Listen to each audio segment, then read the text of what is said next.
자, 오늘 저는 이사야 12장 3절에서 6절 말씀을 가지고 이사야가 본 하나님의 경륜의 내용들, 이러한 제목으로 말씀을 나눕니다.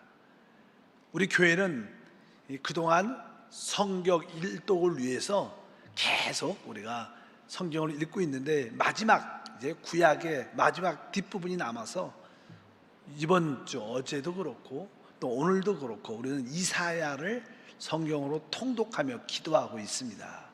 그래도 사실 성경을 좀 빨리 읽다 보니까 이해를 하기 전에 먼저 무슨 말인지는 알지만 전체적인 이해를 갖기가 쉽지 않아서 오늘 한번 이사야가 어떤 핵심적인 내용이 있는가, 거기에 대해서 한번 말씀을 나누길 원합니다. 사실 이사야에는 많은 중요한 문제들이 다루어지고 있습니다. 이사야가 본 하나님의 경륜의 가장 기본적인 것은 많은 내용이 있지만, 그 중에 간단하게 먼저 세 개만 말씀을 드리면, 먼저 이사야는 다른 것이 아니라 바로 하나님 백성들, 하나님의 택한 자들이 이제 회복되기를 원하시는 하나님 마음 가운데 우리에게 죄사함을 주신다는 약속의 놀라운 말씀이 있습니다. 그래서 이사야 1장 18절에 다 같이 읽어보니까, 야훼께서 말씀하시되 오라, 우리가 서로 변론하자.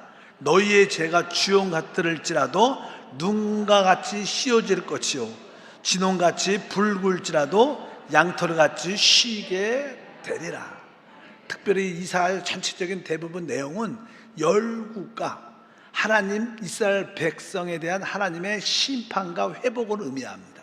그래서 하나님께서 특별히 하나님 백성들을 향하여 그들을 심판하고 회복할 때 첫 번째로 바로 하나님께서 우리에게 죄사함을 주시고 그 죄사함을 다시는 기억하지 않겠다, 그러한 은혜의 말씀이 우리 가운데 함께할 줄 믿습니다. 그래서 이 이사야 1장 18절은 그렇게 시작하지요. 바로 너희 죄가 주홍 같을지라도 눈과 같이 씌어질 것이요, 진홍같이 붉을지라도 양털같이 쉬게 될 것이다.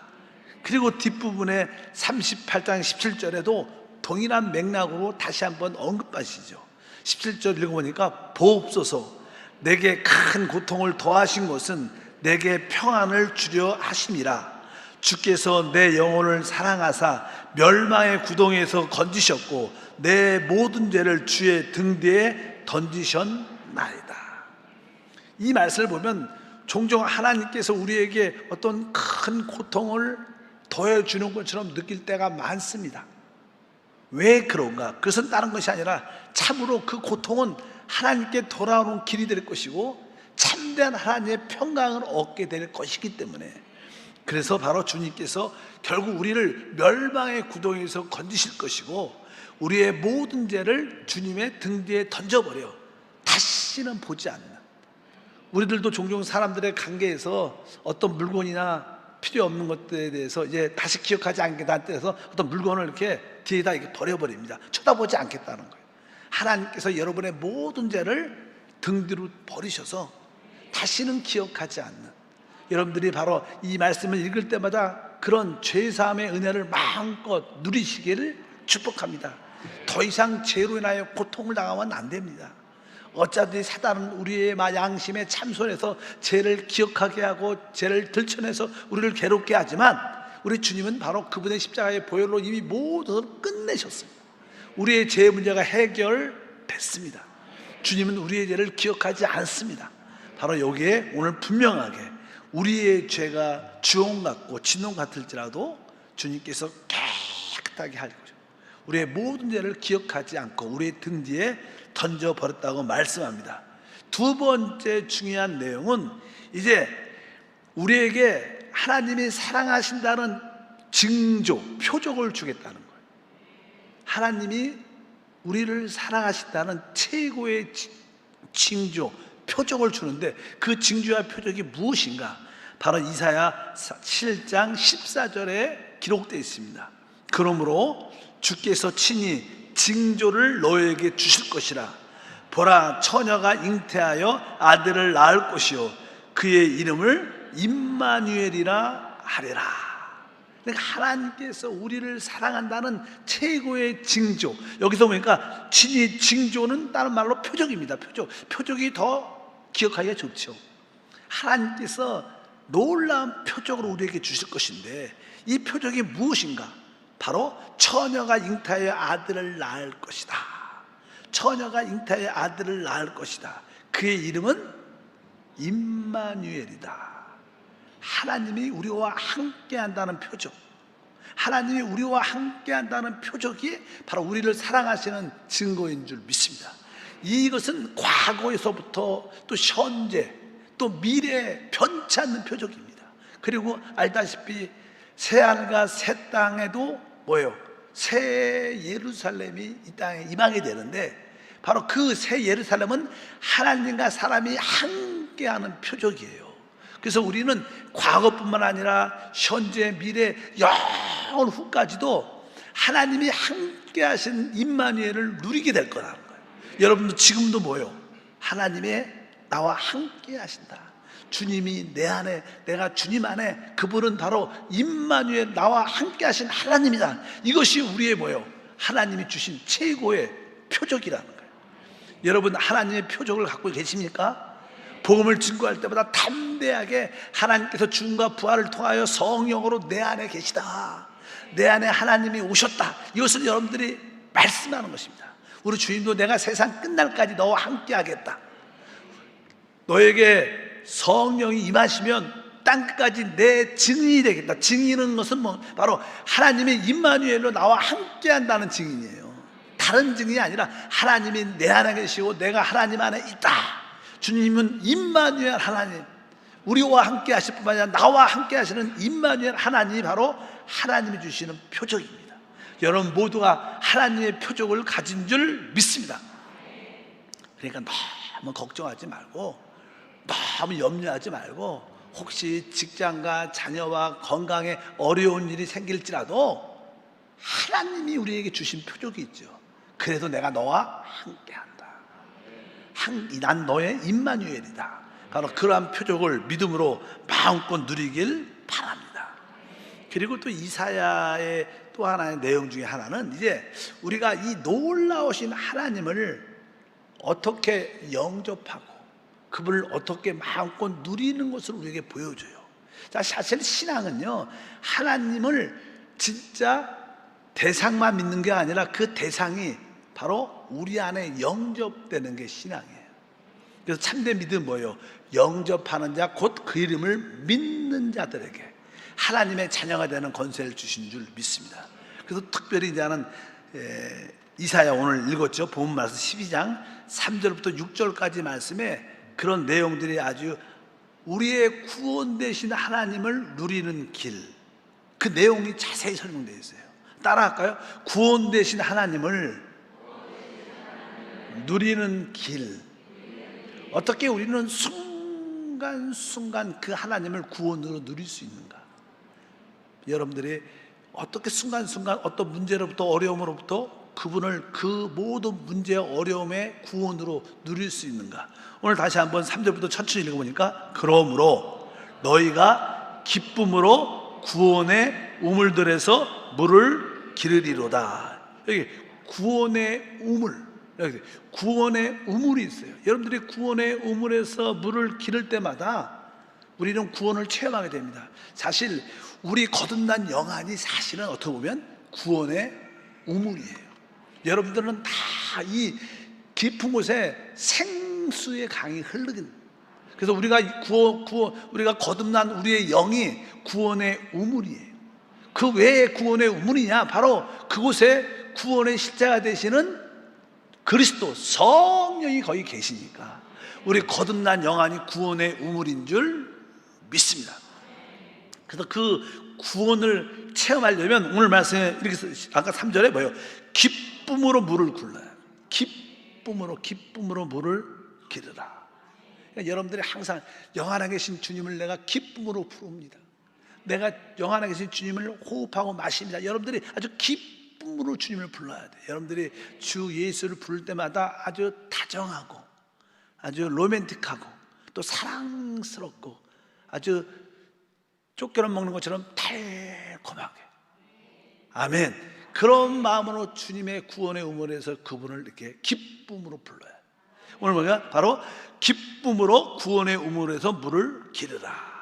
그 다음에 4절 보니까 그날에 너희가 또 말하기를 야훼께 감사하라. 그의 이름을 부르며 그의 행하심을 만국에 선포하며 그의 이름이 높다 하라. 여기 보니까 야훼께 감사하라. 그의 이름을 부르며, 그러니까 우리는 또 감사함으로 주의 이름도 불러야 돼요. 우리가 기쁨으로 주를 구원의 의무를 길러야 할 뿐만 아니라 아주 감사함으로 주 예수, 감사함으로 여러분들이 주임을 마음껏 부르기를 축복합니다. 그리고 5절에 보니까 야훼를 찬송할 것은 극히 아름다운 일을 하셨으며, 이렇게 말합니다. 또 우리 하나님을 어떻게 해요? 마음껏 찬양해요. 내가 주님을 찬양합니다. 주님을 찬양하되 여러분에게 새 노래로 주님을 찬양하는, 주여 내 입술에 주님을 늘 찬양합니다. 주님을 찬양합니다. 이렇게도 말씀하고, 또 6절에 보니까 시온의 주민아 소리 높여 부르라. 이스라엘 거룩한 이가 너희 중에 크심이라 할 것이니라. 이것은 또 뭐니까 바로 우리가 소리 높여 부르짖고 소리 높여 외치라는 거예요. 우리가 나는 주님을 사랑합니다. 우리 한세교회는 성령이 충만합니다. 우리 교구는 날로 새로워지고 있습니다. 우리 가정에 구원의 역사가 나타납니다. 우리 남편은 변화됐습니다. 믿음으로 여러분들이 늘 외치고 소리 높여야 돼요. 그럴 때 우리는 그 하나님을 더 깊이 누릴 수 있는 거예요. 그분이 나의 진짜 구원이 되시는구나, 그런 체험을 갖게 됩니다. 여러분 구원의 하나님을 누리는 방법을 기억하시길 바랍니다. 기쁨으로 그 생명수를 길러야 돼요. 오늘 여러분들 감사함으로 주 예수 이름을 불러야 돼요. 또 주님을 깊이 주님을 찬양하고 주님께 부르짖는 그런 것이 바로 우리가 구원의 하나님을 누리는 그런 길이다. 이렇게 오늘 이사야 12장에 또 말씀을 합니다. 이렇게 이게 표면적으로 보이는 몇 가지 내용들, 그분이 우리에게 제사함을 주고 또 내가 너희를 사랑한다는 그 표적으로 임마누엘이신, 처녀가 잉태해서 오실 분이 바로 주 예수 그리스도 임마누엘이시고 또 그분을 누리는 길에 대해서 말씀합니다. 그러나 뒤에 보면 이제 조금 더 그냥 보이지 않지만, 표현적으로 보이지 않지만 더 깊은 하나님의 경륜의 내용도 있습니다. 그래서 다른 것이 아니라 하나님께서 모든 열국과 하나님의 백성을 심판한다는 그런 내용도 기록되어 있습니다. 하나님께서 모든 열국을 심판한다. 이스라엘 주변에는 아주 강한 강대국이 많았어요. 그래서 그들이 늘 이스라엘을 괴롭혔죠. 그래서 하나님이 때가 되면 그 이스라엘을 괴롭힌 자들을 하나님이 심판하시고, 또 아주 고통과 절망 가운데 있는 이스라엘을 하나님이 다시 한번 회복하는 그런 이야기가 이사야에 쭉 기록이 되어 있습니다. 그런 과정에서 우리가 한 가지 알아야 할 것은, 이 하나님의 원수는 하나님께 택함받은 성도들을 늘 혼란케 만든다는 거예요. 늘 우리에게 혼돈과 어려움이 힘들게 늘 있습니다. 이것은 다른 것이 아니라 바로 사단이 하나님이 택한 백성들에게 늘 혼돈을 주고 결국 하나님의 뜻, 목적, 경륜이 이루어지지 못하도록 방해하고 있다는 거예요. 그런데 이 사단이 하나님의 백성들을 혼돈시키고 하나님의 경륜을 이루지 못하게 할 때 항상 열국을 통해서 역사한다는 거예요. 그러니까 이스라엘 강대국 주변의 많은 나라들이 사실은 그 배후에 누가 있다는 거예요? 사단이 있다는 거예요. 그러니까 열국의 주권 배후에는 사단과 하나 된 그런 왕들이 있었다는 거예요. 우리는 영적으로 그것을 깨달아야 돼요. 그 당시만 해도 우리가 잘 알다시피 그 당시만 해도 그 이스라엘의 마지막 때 바벨론에 의하여 완전히 멸망을 당하죠. 바벨론에 대해서. 그래서 이사야 선지자는 하나님의 이 말씀 가운데 이제 바벨론이 하나님의 심판을 받을 것이다 이렇게 예언하는 거예요. 바벨론이 멸망할 것이다. 그러니까 이것이 다 하나님의 뜻 가운데 이루어지는 것을 의미합니다. 여기 보면 첫 번째 시작을 그렇게 시작을 해요. 우리가 이사야 13장 1절에 보니까 아모스의 아들 이사야가 바벨론에 대하여 받은 경고다. 그러니까 그냥 바벨론이 멸망할 거라는 것을 예언, 경고해 줘. 이 바벨론이 그 당시 최고의 열국 강대국이었는데, 근데 그 강한 바벨론이 누구에 의해서, 우리가 알다시피 메대 군대에 의해서 멸망을 당합니다. 우리가 항상 이 세계 정세를 볼 때는 첫 번째는 바벨론 제국, 그 다음에 메대와 페르시아, 그 다음에 헬라, 그 다음에 뭐 로마, 이런 이야기를 쭉 하잖아요. 그러니까 여기 보니까 메대 군대에 의해서 바벨론이 멸망하는 그런 내용이 쭉 기록되어 있습니다. 근데 그 열국 배후에 하나님의 심판이 있다는 거예요. 왜? 그 열국 왕들 제국 위에 사단과 하나 된 역사가 있다는 거예요. 그래서 그래서 이사야에 보면 이 사단의 타락에 대한 말씀이 기록되어 있어요. 그래서 보통 성경을 해석할 때 사단이 루시퍼가 어떻게 타락했는가, 그 타락한 이유가 무엇인가, 그래서 그 이야기가 이사야에 나와요. 이사야 말씀을 한번 읽어볼까? 14장입니다 14장 12절과 15절 읽어보니까 너 아침의 아들 계명성이여 어찌 그리 하늘에서 떨어졌으며 너 열국을 엎은 자여 어찌 그 땅에 찍혔는고 내가 내 마음에 이르기를 내가 하늘에 올라 하나님의 뭇별 위에 내 자리를 높이리라. 내가 북극 지폐 산 위에 앉으리라. 가장 높은 구름에 올라가 지극히 높은 이와 같아지리라 하는도다. 그러나 이제 내가 수월 곧 구덩이 맨 밑에 떨어짐을 당하리로다. 보통 우리가 이 이사야 14장에 있는 이 말씀을 갖고 사단이 타락하게 된 그 원인, 교만에 대한 말씀을 쭉 합니다. 그 당시 바벨론의 역사가 왕들이 느부갓네살이 바로 그러한 모습을 가지고 있었다고 말씀하고, 이 느부갓네살은 사단과 하나가 돼서 하나님 백성은 하나님의 나라를 멸망시키는 그런 일을 했다고 말씀합니다. 그래서 다니엘서 10장에 보면 모든 나라들은 다 그 배후에 타락한 정사와 권세, 천사들의 지배가 있다고 말씀해요. 그러니까 우리 대한민국 하면 대한민국을 영적으로 통치하는 타락한 천사들의 역사가 있어요. 일본 하면 일본도 마찬가지죠. 또 우리 이스라엘 하면 사실 이스라엘을 지키는 공중에 미가엘 천사가 원래 있어요. 그래서 이스라엘을 지키기 위해서 미가엘 천사가 있고, 또 각 나라마다 항상 그 배후의 영적인 세계에 어떤 군주들이 있는데 그 군주들이 사단과 타락한 천사들의 역사들인 거예요. 그러니까 어떤 나라가 이게 움직이는 것은요, 우리 사람의 눈에는 사람들이 움직이는 것 같고 왕이 임금이 움직이는 것 같지만 사실은 그 배후에 타락한 천사들의 통치와 다스림이라는 거예요. 그런데 우리 하나님은 바로 그들을 어떻게 통치하고 심판한다는 것을 의미하는 것을 우리가 배워야 될 줄 믿습니다. 그래서 이사야 선지자를 통해서 우리가 알 수 있는 것은 바로 우리 하나님께서 모든 것의 주권자시고 그분이 모든 것을 다스린다는 거예요. 이 의미는 다른 뜻이 아닙니다. 하나님이 모든 것들의 주권자라는 것은 하나님이 열국의 왕을 세운다는 거예요. 열국의 왕을 세운다는 거예요. 우리나라 대통령이 세워지는 것도 한 나라의 모든 것들이 세워지는 것들이 다 누구 안에 있어요? 주님 안에, 하나님 안에 있는 것을 여러분들이 그 주권을 믿으셔야 돼요.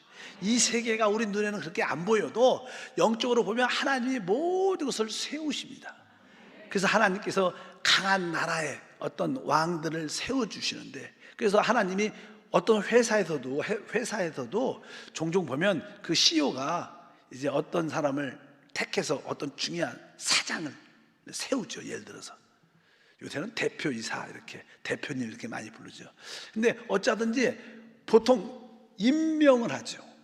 또 어떤 회사는 또 이렇게 그 아주 일을 잘하는 사람을 고용해서 임명하고 고용을 합니다. 그리고 그 사람을 쫙 봐요. 그렇게 한 1년, 2년 봤더니 이 사람이 일을 잘 못해. 그럼 어떻게 해요? 이 사람을 해임하고 이 사람을 자르죠. 해임시킵니다. 해고시켜. 파면시키죠. 그리고 다른 사람을 세워요. 이런 모든, 그러니까 이 세상의 모든 나라의 왕들도 대통령들도 사실은 누가 모든 거의 주권자이신 우리 하나님이 세우는 거예요. 바벨론의 느부갓네살 왕을 딱 세워보고 얘가 잘하고 있나? 근데 얘가 아주 삐딱하게 하고 일을 잘 못하고 하나님이 뜻 가운데 역사하지 않고 사단에 휩쓸려서 결국 하나님 백성을 괴롭히니까 얘 때가 돼서 너는 안 된다. 너는 이제 해임이다. 정리를 하는 거예요. 그래서 해임할 때 뭐예요? 이 나라가 망해야 되니까 하나님께서 메대란 군사를 일으켜서 그로 하여금 그 왕을 멸절시키고 나라를 패하고 새로운 시작을 갖게 하는 그런 역사가 하나님의 주권이라는 거예요. 이것이 이사야 선지자서에서는 그것이 보여져요. 영적으로 눈을 뜨면 이 모든 주권이 하나님 안에 있고 하나님이 이 모든 세상을 열국을 다스리고 계시는구나. 그것을 보는 사람이 복이 있는 줄 믿습니다. 예를 들어서 2차 대전 때 이야기를 들어보면 2차 대전 때 이제 독일이 그냥 연합군들과 이렇게 전쟁을 이렇게 많이 하게 됩니다. 근데 그냥 마지막 부분에 이제 히틀러가 우리가 지금 전세를 가지고 이 능력을 가지고 끝에는 점점 독일이 여러분 이제 어려워지게 됐어요. 우리가 지금 우리를 특별히 반대하는 우리가 마지막 때 영국을 공격할까? 아니면 러시아를 공격할까? 갈등을 했었어요. 근데 히틀러가 결국은 러시아를 공격하기로 결정을 합니다. 그리고 러시아를 마지막에 공격하러 가요. 근데 가다가 이제 날씨도 춥고 그래서 거기서 큰 대패하고 러시아 모스크바를 정복하지도 못하고 그냥 다시 돌아오게 결국 그냥 독일이 멸망을 하는데 만약에 그때 영국을 공격했으면 어떻게 됐을까? 이렇게 그냥 전쟁사에 캐시온을 내는 사람도 종종 있어요. 그래서 또 이것은 뭐냐면 사실 그 당시 히틀러가 러시아를 공격했던 이것들도 사실은 누구 주권이라는 거예요? 하나님의 주권 가운데 그것이 이루어져서 너는 때가 됐다, 끝이다, 파면이다, 해고다 이래갖고 그 사건을 잘못해갖고 정리가 되는 거예요. 항상 우리 하나님은 모든 일에 다 마찬가지입니다. 세계 특별히 열국 왕과 대통령에 대해서 수상에 대해서 주님이 때가 돼서 세우시는 거예요. 그들이 그걸 느끼든 느끼지 않든 다 하나님의 손 안에 있다. 이것을 우리가 볼 수 있어야 될 줄 믿습니다. 한편적으로 우리 하나님은 바로 그 열국에 대해서 모든 것을 세우시고 임명도 하시고 또 때가 되면 해고하시고 또 그를 파면하시는 일을 그분이 하신다. 이게 우리나라 사실 대통령이 이렇게 되는 것도 이제 때가 돼서 그냥 4년 기회가 있지만 하나님이 때가 돼서 이렇게 옮기고 바뀌고 또 그냥 당에서 당으로 바뀌고 이런 모든 것도 하나님 손 안에 있다. 이것을 믿으시길 바랍니다. 하나님은 우리가 생각한 것보다 훨씬 더 크십니다. 바로 열국에 대해서는 하나님이 주권자로서 모든 것을 세우시고 임명하시고 때가 되면 파면도 하고 회고하시는 그런 분이시다. 이것을 여러분들이 아셔야 돼요. 우리에 대해서도 아셔야 돼요. 그러나 또 한편적으로 하나님 백성 대해서는 하나님께서 우리를 어떻게 심판도 하지만 결국 하나님의 심판은 우리의 회복을 위한 것입니다. 따라할까요? 하나님의 심판은 우리의 회복을 위한 것이다. 열국은 그렇지 않아요. 열국은 하나님 백성이 아니기 때문에 그것은 다 하나님의 심판밖에 없어요. 멸망이 끝입니다. 근데 우리는 뭐야? 하나님 백성이니까 하나님께서 우리에게 어려움을 주고 종종 심판 같은 것을 우리가 체험할 때 결국 이것은 우리를 죽이는 게 아니라 우리를 회복하기 위한 하나님의 역사다. 그래서 이제 이사야 14장에 보면 1절, 3절, 32절 읽어보니까 야훼께서 야곱을 국률이 여기시며 이스라엘을 다시 택하여 그들의 땅에 두시리니 야훼께서 너를 슬픔과 공고와 및 내가 수고하는 고역에서 놓이시고 안식을 주시는 날에 그의 백성의 공고한 자들이 그 안에서 피난하라 할 것이니라. 결국 하나님께서 야곱을 국률이 여긴다는 것은 야곱이 이스라엘이죠. 하나님 백성을 결국 국률이 여기시고 다시 축복의 땅, 그 하나님이 세우신 그 땅으로 다시 이끌어 드릴 것이다. 이거 뭐예요? 다시 한번 회복한다는 거예요. 우리 하나님은 진짜 우리에게 고난과 환난이 다가와도 결국 우리가 하나님을 떠나지 않으면 하나님은 결국 우리를 다 회복하신 하나님. 바로 이사야는 우리에게 그것을 계시해 주세요. 열방에 대해서는 심판으로 끝나지만 우리에 대해서는 심판은 바로 우리의 회복을 위한 것이다. 그럴 때 여러분들 그러니까 두려워하지 말고 우리가 진심으로 회개하고 돌이키기만 하면 회복의 축복을 함께 할 줄 믿습니다. 하나님이 회복을 시켜주려면 누군가가 우리께 와야 돼요. 그분이 바로 그리스도죠. 그래서 그분은 그리스도를 우리에게 보내주신 것입니다. 바로 그 그리스도가 어떠한 분이신가? 우리 이사야 19장 20절에 말씀합니다. 그들이 그 압박하는 자들로 말미암아 야훼께 부르짖겠고 야훼께서는 그들에게 한 구원자이자 보호자를 보내사 그들을 건지실 것이며, 여기 보니까 구원자이자 보호자를 보내주겠다.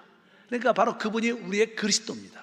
하나님은 바로 우리를 구원하기 위해서, 회복하기 위해서 그리스도를 보내주는데 그분이 바로 우리의 구원자요, 우리의 보호자가 되신다. 이런 말씀을 여러분들 붙잡고, 주님은 나의 구원자일 뿐만 아니라 나의 보호자십니다. 주님 나를 지켜주시옵소서. 그럼 주님께서 그리스도를 통하여 생명의 놀라운 역사 우리 가운데 보내주실 줄 믿습니다. 근데 우리가 여기서 한 가지냐는 마지막으로 무엇을 알아야 되냐면, 하나님께서는 심판하시고 우리를 회복하셔요. 하나님이 심판한다는 뜻은 무엇일까? 아까 말씀드렸습니다. 우리 하나님은 어떤 모든 열국의 왕들을 세우신다고요.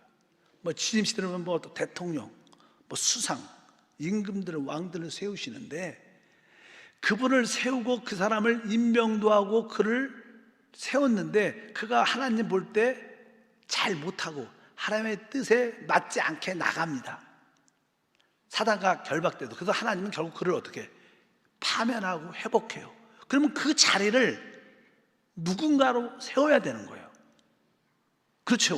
왕만 자르면, 제거하면 그 자리에 누가 있어야 될 거 아니에요. 그 자리가 누구예요? 우리 그리스도예요. 그래서 우리가 이 땅을 살아보면, 이 세상과 지금 요즘에 보면, 아까 뭐 세계적인 뭐 정세를 보면요, 뭐 전쟁 이야기, 뭐 식량 부족 이야기, 또 이제 뭐 가스가 오르고 또 뭐 석유값이 오르고 막 또 경제가 오르고 인플레이가 올라서 금리가 오르고, 요즘에 말했잖아요.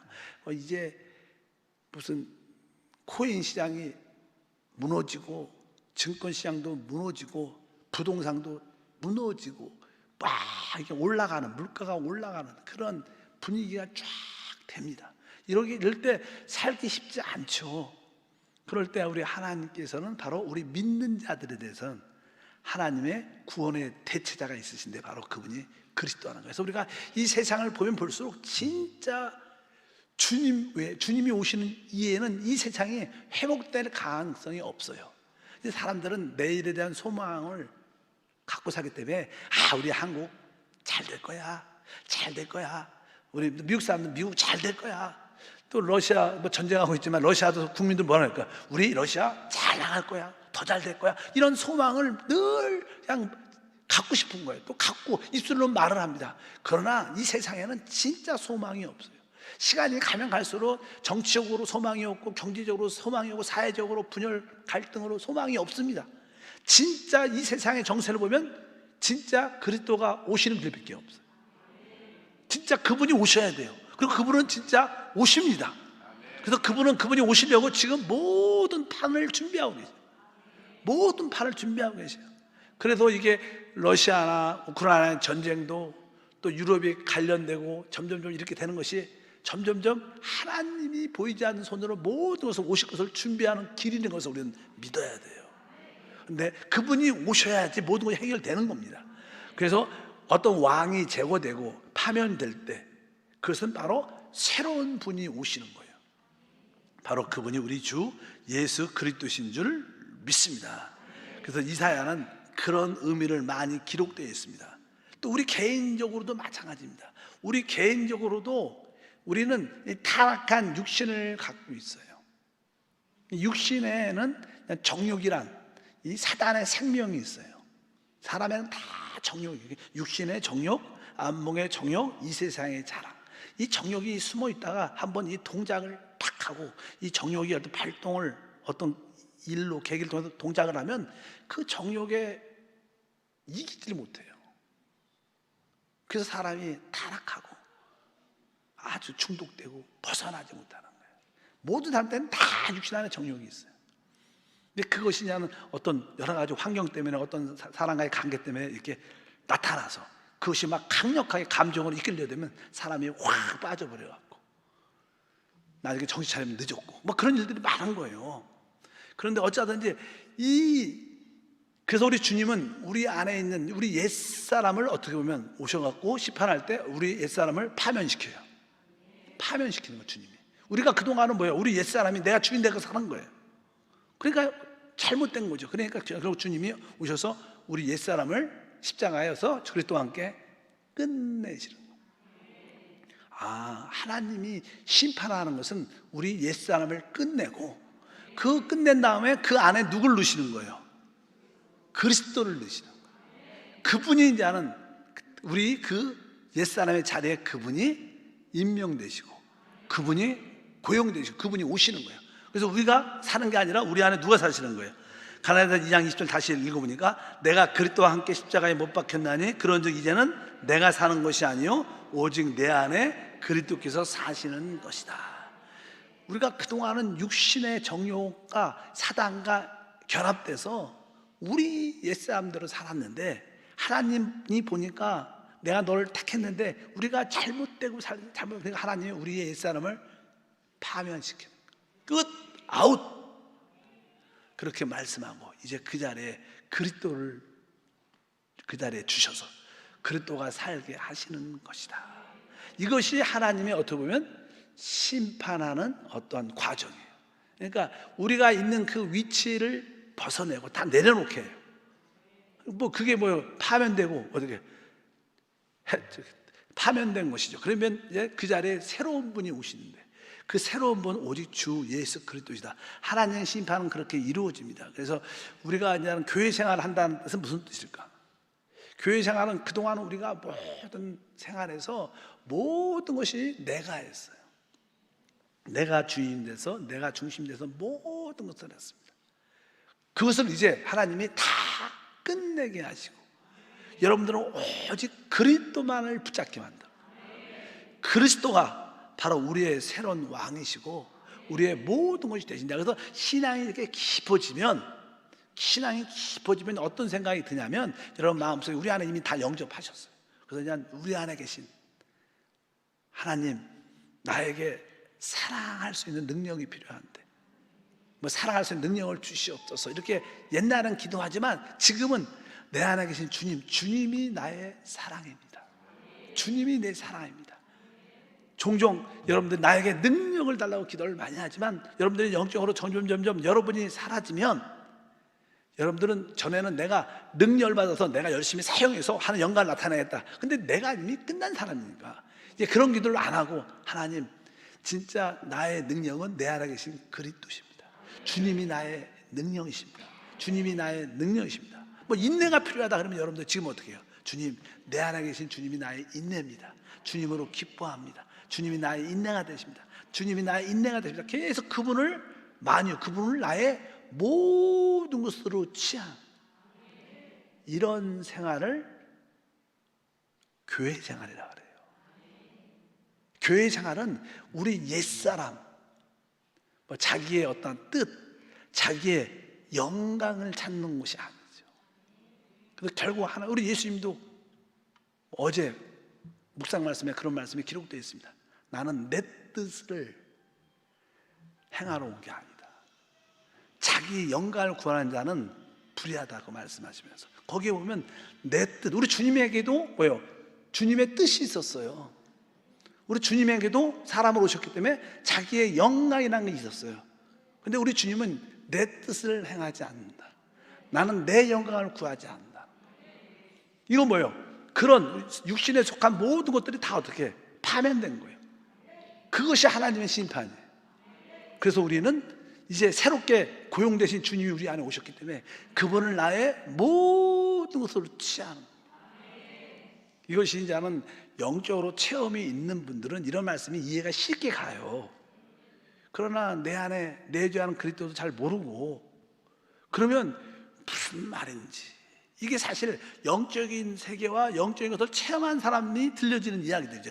여러분들은 다 알죠. 어차피 주님의 심판은 바로 그런 과정을 통해서 우리의 옛사람에 대한 모든 것을 끝내시고 파면하시고 그분이 바로 우리 안에 오셔서 모든 것을 이루신다. 그래서 그것은 나는 영적으로 말하면 접붙임이라는 이런 표현을 말씀을 합니다. 로마서 11장 17절을 다 같이 읽어보면 또한 가지 얼마가 꺾였는데 돌 감람원인 내가 그들 중에 접붙임이 되어 참 감람나무의 뿌리의 진액을 함께 받는 자가 되었은즉 우리는 소망이 없었던 돌 감람나무의 진짜 그런 존재였는데 그 가지가 꺾여서 진짜 참 감람나무에 어떻게 했어요? 접붙임을 받게 됐다는 거예요. 우리는 사실 주님이 우리 옛사람을 끝낼 때 우리를 영적으로 죽은 거지 여러분 실제로 살아있잖아요. 우리 살아있잖아요. 그래서 그냥 주님께서는 바로 우리를 그 참 감람나무에게 접붙이고 그때서 우리가 그분의 생명을 받게 된다는 거예요. 우리는 그동안 돌 감람나무인 우리 생명을 따라 살았다는 거예요. 이제 그 생명이 아니라 우리에게 참 감람나무이신 예수의 생명이 들어왔다는 거예요. 그래서 이제 우리는 내가 사는 게 아니라 내 안에 그리스도를 사는 것이다. 이럴 때 어떻게 해요? 모든 것이 회복되는 거예요. 그럴 때 우리는 그분이 우리 안에 살고 그분과 이제 하나가 되기 때문에 그분과 함께 공동왕으로 다음 시대와 영원한 시대 최고의 왕권과 제사장권을 누리게 되는 최고의 회복을 갖게 될 것이다. 이 이야기가 이사야에 있는 내용들이에요. 사실은요. 어쩌면 여러분들이 이사야에서 읽을 때 이런 뜻이 있구나 열심히 읽어도 잘 모르겠지만 그런 뜻을 알고 야 이런 놀라운 비밀이 있구나. 아 바로 우리 하나님이 나를 끝내고 이제 그 대체로 그리스도가 우리 안에 오셨구나. 이제 그분은 바로 내 안에서 그분이 사는 것이고 나는 그분과 연합된 우리는 가지죠. 가지 옛가지 돌감나무 가지예요.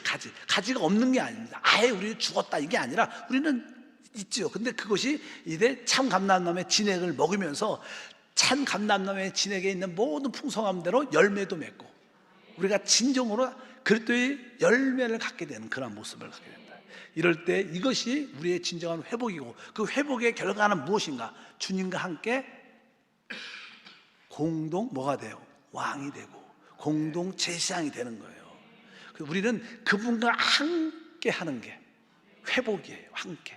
그래서 우리의 옛사람이 끝났다는 것이 인간적으로 혼적으로는 좀 아쉽고 섭섭할 수도 있겠지만 조금 그것이 확실히 끝나면 그것을 체험하게 되면 진짜 주 안에서 자유하고요. 이제 옛날에는 내가 인정받고 내 뜻을 이루고 내 영광을 위해서 남들한테 뭐 이렇게 그렇게 말은 안 해도 내 영광, 내 자랑 이런 것들이 되게 많이 있었어요. 그건 뭐예요? 계속 내가 안 끝난 거죠. 아직까지 내가 그 자리에 있는 겁니다. 근데 어느 날 하나님의 성령으로 그 자리가 끝난 것을 알게 될 때 이제 그런 내 의를 구하지 않아도 내 자랑이 없어도 섭섭하지 않은 거야. 또 그게 이제 귀하게 느껴지지 않아. 근데 옛날에 신앙 옛날 생각을 해보면 내가 왜 그것 때문에 자존심 상하고 시험 들고 섭섭했을까? 요즘엔 여러분 그런 거 없죠? 시험들이 있어요 없어요? 뭐 없는 분도 많죠. 대부분 없습니다. 그러나 아직까지도 막 시험 들고 이런 사람들은 아직 주님이 파면을 시켰는데도 나는 안 나간다고 막 이렇게 개기는 사람들이에요. 개기는 하나님이 자 파면 이렇게 했는데 계속 나는 아니라고 내가 하겠다고 그렇게 그러면 고난만 많죠. 고난만 많. 어쩌면 여러분들이 주님께서 바로 모든 주관자이시고 바로 우리를 옛사람을 끝내시고 그분이 바로 새 대체자이고 우리의 구원자이시고 보호자이신 주님이 우리 안에 오셔서 그분을 새 왕으로 우리 안에 세우셨어요. 이제 그분과 함께 여러분들이 사시면 모든 것이 회복되는 간증과 축복이 함께 할 줄 믿습니다. 뭐 이사야도 긴 시간에 기록되어 있고 또 세계 정체를 보면 아주 길죠.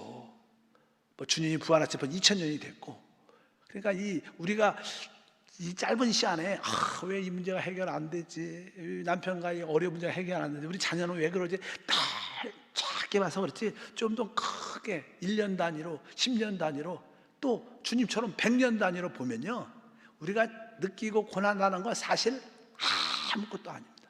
여러분들이 10년 전에, 5년 전에, 1년 전에, 한 달 전에 참 힘든 일이 있었어. 진짜 아프게. 근데 지금 보니까 뭐예요?